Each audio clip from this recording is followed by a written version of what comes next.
Wanita yang terkenal bergelimang emas, Mira Hayati kini menjalani tuntutan atas kasus skincare berbahaya mengandung merkuri.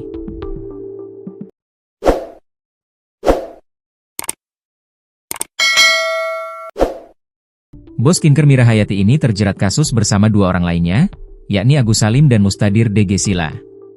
Namun dalam tuntutan Jaksa Penuntut Umum, JPU, terdakwa Mira Hayati mendapat tuntutan paling berat dari terdakwa lainnya. Mira Hayati dituntut dengan 6 tahun hukuman penjara dan denda 1 miliar rupiah. Sedangkan terdakwa Agus Salim dituntut 5 tahun penjara. Berikutnya terdakwa Mustadir D.G. Sila divonis 18 bulan. Terungkap dalam sidang, yang memberatkan Mira Hayati dituntut paling tinggi dari terdakwa lainnya. Mira Hayati, terdakwa dalam kasus peredaran skincare berbahaya menjalani sidang tuntutan di Pengadilan Negeri Makassar, Selasa, 3 Juni 2025.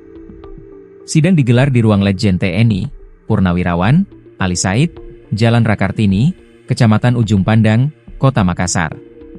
Mira hadir dengan mengenakan busana serba putih. Ia didampingi oleh kuasa hukum, keluarga, dan sejumlah kerabat. Sidang dipimpin Hakim Ketua Arief Wisaksono, bersama 2 hakim anggota lainnya. Sementara tuntutan dibacakan langsung oleh Jaksa Penuntut Umum, JPU, Yusnikar.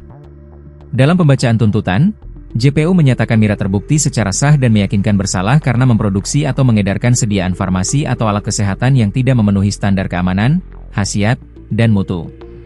Menjatuhkan pidana kepada terdakwa Mira Hayati dengan hukuman penjara selama 6 tahun serta denda sebesar 1 miliar rupiah, subsidiar 3 bulan kurungan, ujar Yusnikar dalam persidangan.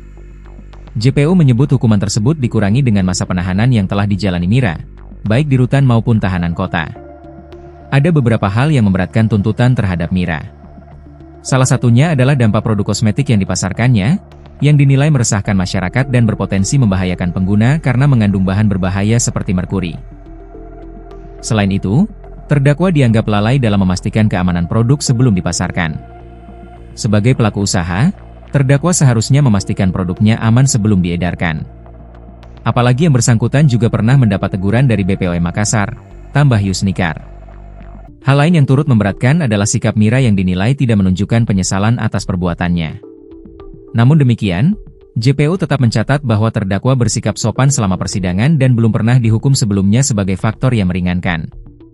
Usai persidangan, kuasa hukum Mira, Ida Hamidah, menyampaikan pihaknya akan mengajukan nota pembelaan atau pledau.